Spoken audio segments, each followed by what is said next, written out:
Hello, good people. Welcome to the Safe Happy Life channel with me, Dr. Rose M.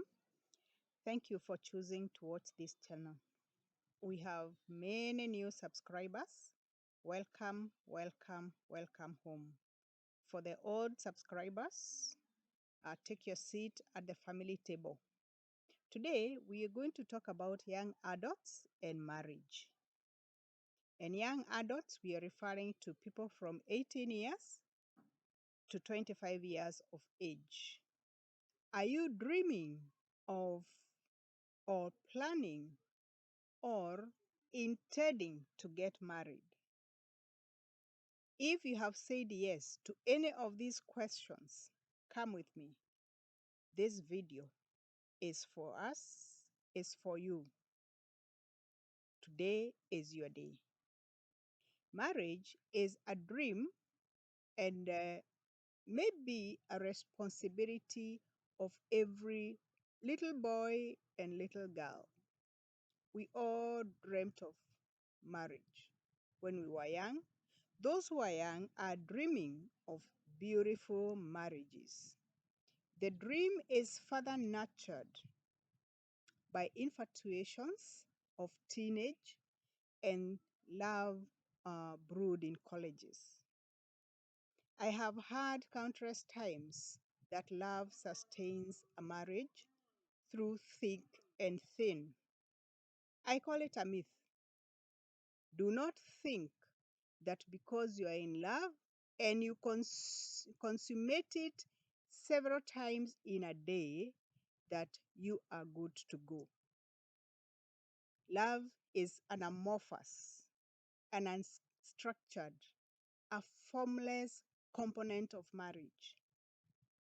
The needs of marriage are real, hard as granite, tangible, brick and mortar, so to speak. As young people, you hold hands along the pavements of the colleges, the corridors, or the streets of the town where your college is located. Your food, your clothing, your housing, your communication, which means that laptop, the airtime, the phone, means of travel, whether it is matatu, motorcycle, bicycle, whatever, are all needs that are catered for you by your guardians, by your parents.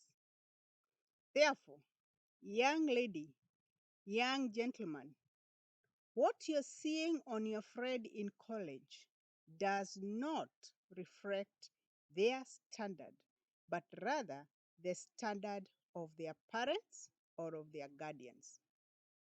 It is good to ask oneself, am I quoting his or her family standards or the real person? And this is why. In marriage, provision for family needs is practical. Bills are paid with money that is earned and not borrowed from parents or given by friends. Ask yourself, young lady, young man, do you see the capacity to pay bills in your friends? The friend you're calling a fiancé, that person you're madly in love with, and you really want to marry. Observation questions that you should ask yourself. Do you think or do you see their ability to save money? Because in marriage, the element of saving money is paramount. Do they spend more than they have? Are they party animals? Hard facts, or a hard fact is that love does not, will never pay bills or feed the children. Therefore, ask yourself, what practical finance solutions are you putting on the table, even as you walk holding hand in college, or as you talk about the way you are made for each other and the way you are going to marry one another for a happily ever after Ed?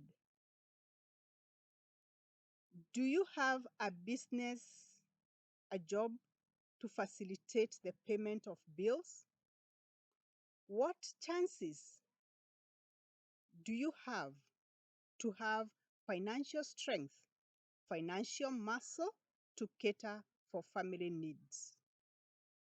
Ask yourselves this question, whether you are a man or a woman, before you get uh, into that situation called marriage. $1 million question, and this may sound a bit pessimistic, but it's worth considering. Ask yourself, as I get into marriage and a misfortune befalls my partner and I become the sole breadwinner, shall I have the muscle? Shall I have the know how to carry on the family financial needs? Spiritual needs, no problem. Pastors and priests will come and Christians will come and pray with you. Social needs, they will visit you when they want to. But there's the financial element of a marriage. Marriage is not a fairy tale of happily thereafter, but a deeply set commitment of provision, not for you alone, whether you are the man or the woman, but for any arising children.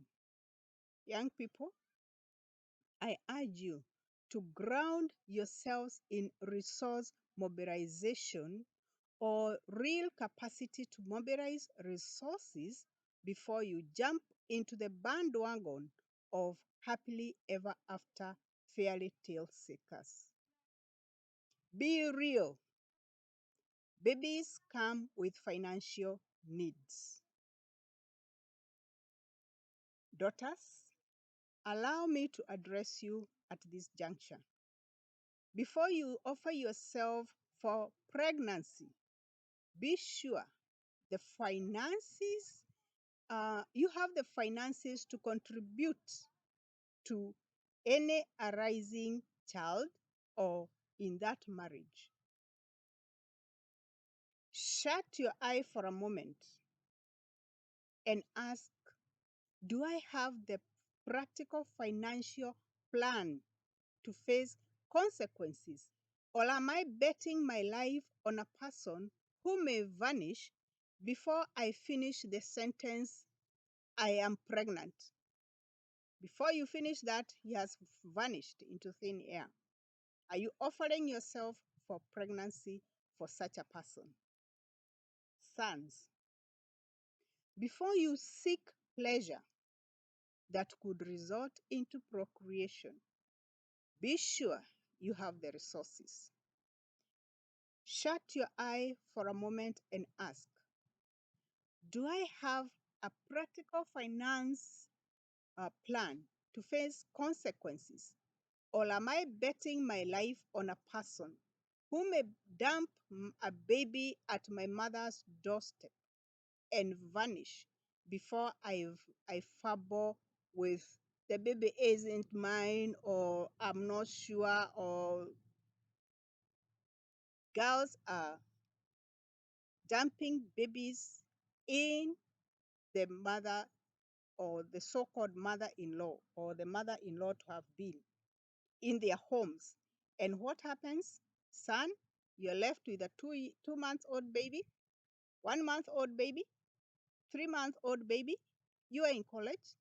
You don't have breasts to feed this child, and the mother has vanished. The girl has gone away.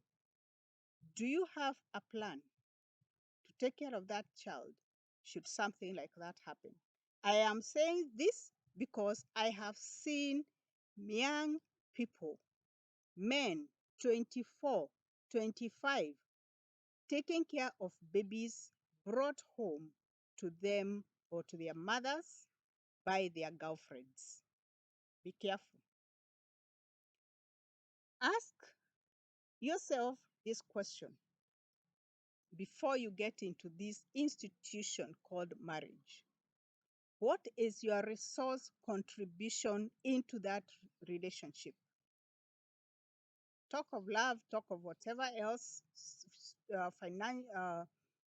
emotional support, etc., etc. But what is your financial contribution from the time you make yourself man and woman living together as a husband and wife to the time now children come and you bring them up? What is your financial contribution as a woman, as a man in that union? Siring children is not a contribution. That is what all non-humans do all the time. Emotions aside, tangible joint contributions, joint financial contributions, and a shared vision is it. Thank you for being with me to the end. Please subscribe. Please share this with your friends. Parents, share it with your sons and daughters who are of this age bracket, 18 to 25, before they bring us trouble, because the world is not kind for anybody who is not financially uh, having a vision or financially well planned. Thank you very much, and God bless you. Bye bye.